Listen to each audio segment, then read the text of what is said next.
Hi dear, I am स्वागत है आपका CMA study point YouTube channel पर। माय डियर फ्रेंड्स, यह मैं 9th क्लास के सिलेबस से ये पहला वीडियो बायोलॉजी से लाया हूँ। यह वीडियो किसी भी कंपटीशन एग्ज़ाम के लिए काफ़ी है और ये NCERT 9th class biology chapter number first chapter का नाम है सेल, दैट्स मीन कोशिका है।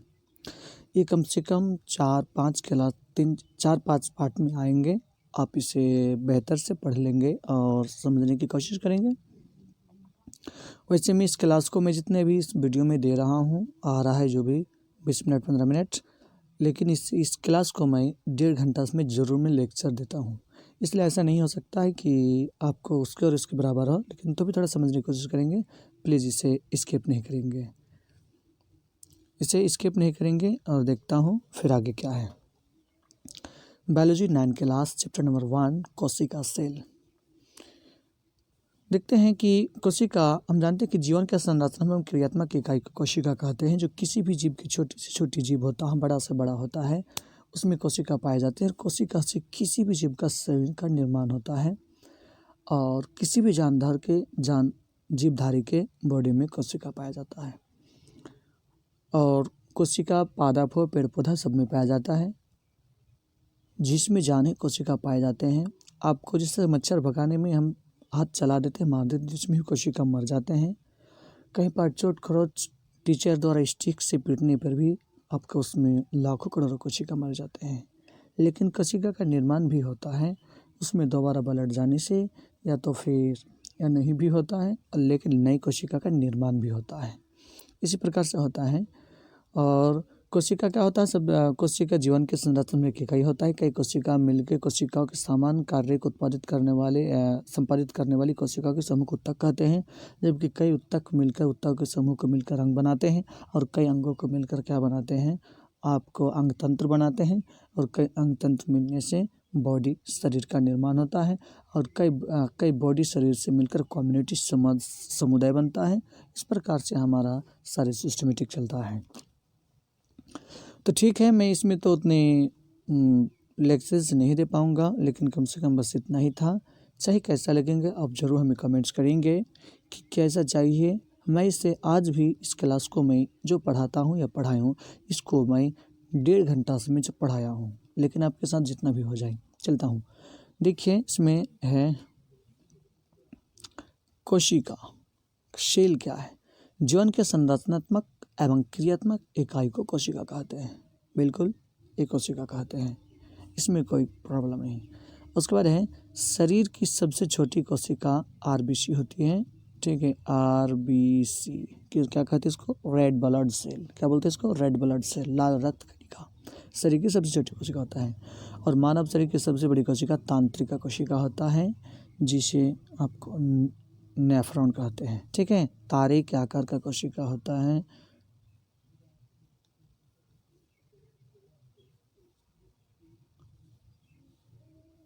इस तरह से जो होता है ना, इसमें डेंड्राइट्स पाए जाते हैं। इसी का नाम क्या होता है, तांत्रिका कोशिका। नेक्स्ट चलते हैं।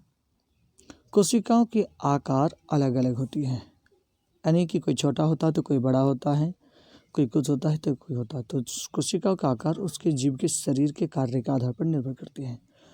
और कोशिकाओं की संख्या के आधार पर जीव 2 प्रकार के होते हैं।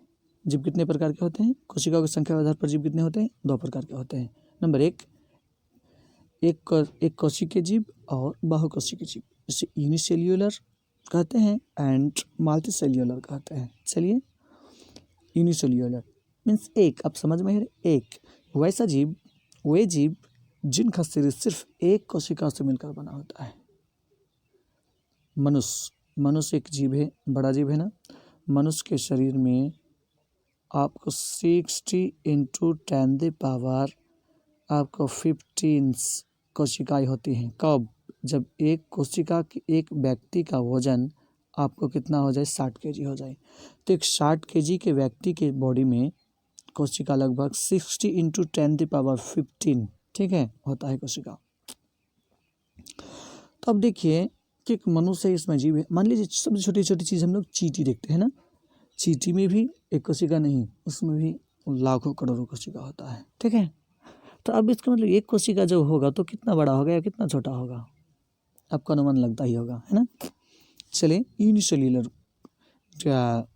एक कोशिकीय जीव वही जीव जिनका शरीर सिर्फ एक कोशिका से मिलकर बना हो, उसे एक कोशिकीय जीव कहते हैं। देखिए यहाँ पर है, देखिए यहाँ पर मिस्टेप है, यहाँ पर ओए है। वे जीव जिनका शरीर सिर्फ एक कोशिका का बना होता है उसे एक कोशिकीय जीव कहते हैं, जैसे अमीबा, प्राइमेशियम, क्लैमिडोमोनास आदि। ठीक है, इसको हमें देना चाहिए। ठीक है, जैसे अमीबा एक कोशिका होता है, प्राइमेशियम एक कोशिका, क्लैमिडोमोनास एक ही कोशिका होता है। ठीक है, अगला देखते हैं बहुकोशिकीय जीव। ठीक है, इसका उल्टा बहु का मतलब हम लोग हिंदी में जानते हैं, इंग्लिश में प्लूरल कहते हैं। क्या, दो या दो से अधिक को बहुवचन कहते हैं ना, तो ये बिल्कुल सही बात। वे जीव जिनका शरीर दो या दो से अधिक कोशिकाओं से मिलकर बना हो उसे बहुकोशिकीय जीव कहते हैं, जैसे शैवाल, कवक, मुर्गी, चींटी, बंदर, मनुष्य, हाथी, पेड़ पौधा सब आदि। ठीक है, कि जिसमें दो या अधिक, चाहे करोड़ों खरबों क्यों ना हो जाए, बस दो से ज़्यादा हो गया तो बहुवचन कहलाए ना। उसी प्रकार से देखिए, एक 60 किलोग्राम, एक 60 kg के मनुष्य के शरीर में लगभग इतना, यहाँ पर ऊपर 15 लगेगा,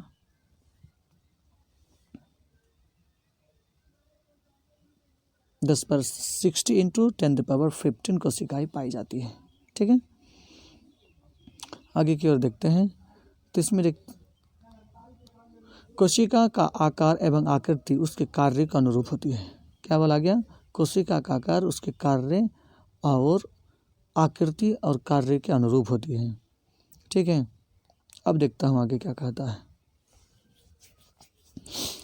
कुछ कोशिकाएं अपनी आकार बदलती रहती हैं, जैसे अमीबा। कुछ कोशिकाएं अपनी आकार बदलती रहती हैं, जैसे अमीबा। अमीबा, कुछ कोशिकाएं अपने आकार बदलती रहती हैं, अमीबा का आकार बदलते रहता है। ठीक है, वैसे अमीबा का आकार कैसा होता है, कहीं पर भी कुछ बना दीजिए, बीच में उसको एक तो केंद्रक दे दीजिए, अमीबा हो गया। ठीक है, उसका आकार कोई निश्चित नहीं रहता है। वो भोजन भी जब पाता है तो भोजन भी कर लेता है, उसके लिए कोई निश्चित मुंह नहीं होता है, उसको कोई दांत नहीं होता है। आप समझ सकते हैं, जिसके पास एक कोशिका हो तो क्या कर सकता है। हमारे पास हाथ है, पैर है, मुंह है, नाक है, कान है, सब कुछ है ना। कहीं पर कुछ करते हैं, कहीं से देखते हैं, कहीं से बोलते हैं, कहीं से छूते हैं, कहीं से चलते हैं, कहीं से पकड़ते हैं, कहीं से सोचते हैं, कहीं पर पाचन प्रक्रिया होता है, कहीं पर श्वसन होता है। जबकि उसमें एक अंग तंत्र होता है, कई अंग मिलकर एक अंग तंत्र बनते हैं और कई ऊतकों को मिलकर, मतलब कितनी सारी चीज़ें। बट इसमें वन जब एक कोशिका है तो इतना अलग अलग फंक्शन तो नहीं पूरा पाएंगे। यही कारण है कि इसमें कुछ पाचन तंत्र नहीं होता है, जिधर पाता है उधर जाके इस तरह से विलाई बनाते हैं और इस तरह से क्या कर देते हैं, इसको पकड़ लेते हैं और ठीक क्या कर देता है कि उसी तरह से यहाँ पर जब उसका भोजन आ गया, इसको चिपकता है और चिपकने के बाद उसको भोजन का रस को अवशोषित कर लेता है कुटपद के द्वारा। इस प्रकार उसका भोजन प्राप्त हो जाता है, लेकिन उसका कोई निश्चित आकार नहीं होता है। देखते हैं कि किसी जीव में पाई जाने वाली कोशिकाओं की संख्या उसके शरीर के आकार पर निर्भर करती है। कितना किसी का होगा, चींटी एक छोटा जीव है तो उसके शरीर में कम कोशिका होंगे, जबकि हाथी एक विशाल बड़ा जीव है तो उसके शरीर में बहुत ज़्यादा कोशिकाएं पाई जाएंगी। ठीक है, यानी किसी जीव में पाई जाने वाली कोशिकाओं की संख्या उस जीव के शरीर के आकार पर निर्भर करती है। उसको देखते हैं, सामान्य रचना तथा कार्य को संपादित करने वाली कोशिकाओं के समूह को उत्तक कहते हैं। मैंने अभी तुरंत कई बार बोल रहा था, सामान्य रचना तथा कार्य को संपादित करने वाली कोशिकाओं के समूह को उत्तक कहते हैं। अगर सवाल पूछ दे उत्तक क्या है तो इसका जवाब हो गया। उत्तक क्या है, तो सामान्य रचना तथा कार्य को संपादित करने वाली कोशिकाओं के समूह को उत्तक कहते हैं। उत्तक कैसे होता है, आगे देखते हैं कि सामान्य उत्तकों के समूह जो एक ही कार्य को संपन्न करते हैं उसे अंग कहते हैं। सामान्य उत्तक यानी कई उत्तक मिलकर जो एक जैसा काम को संपादित करता है उसे क्या कहते हैं, आपको अंग कहते हैं। जबकि कई अंग मिलकर अंग तंत्र का निर्माण करता है, जैसे पाचन तंत्र, श्वसन तंत्र, उत्सर्जन तंत्र, ये सब क्या है, ये सब अंग कहलाता है।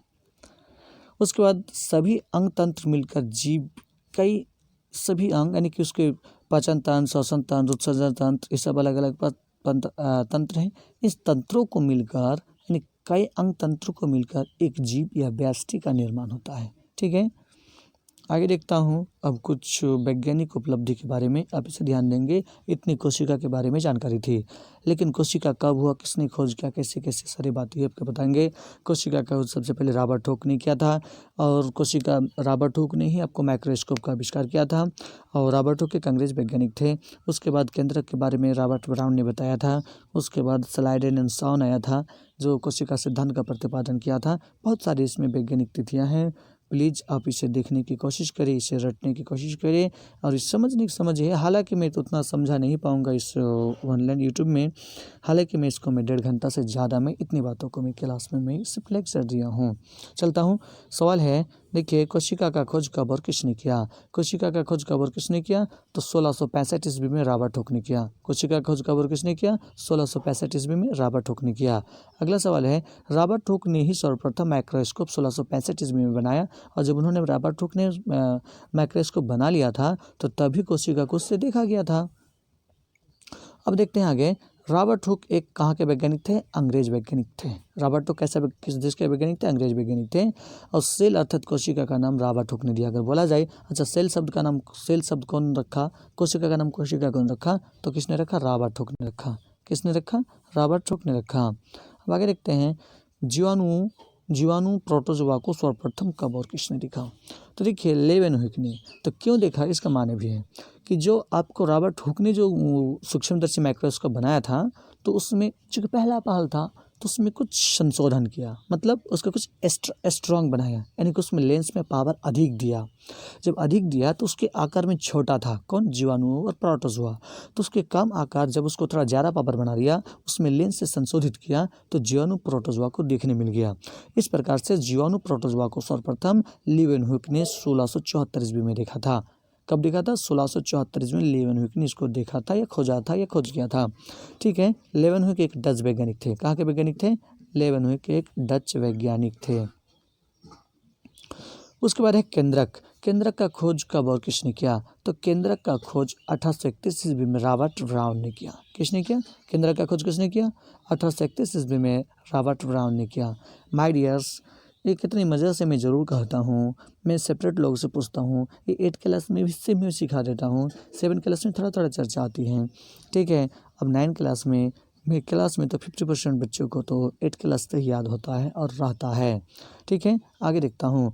ब्राउन की कोशिका के अंदर केंद्र में एक गोलाकार रचना का नाम केंद्रक दिया। किसने दिया, रॉबर्ट ब्राउन ने दिया।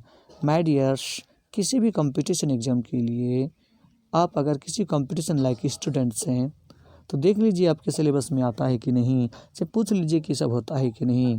अगर नहीं हो तो नहीं दिखेगा, और नहीं मिले तो फिर कोई बात नहीं, मिल जाए तो इसे याद कर लीजिएगा। और इस तरह के और सारे वीडियो पाने के लिए चैनल को प्लीज़ सब्सक्राइब कीजिएगा, और आप जैसे कोई फ्रेंड्स हो तो शेयर भी कीजिएगा। नेक्स्ट है, प्रोटोप्लाज्म का खोज कब और किसने किया।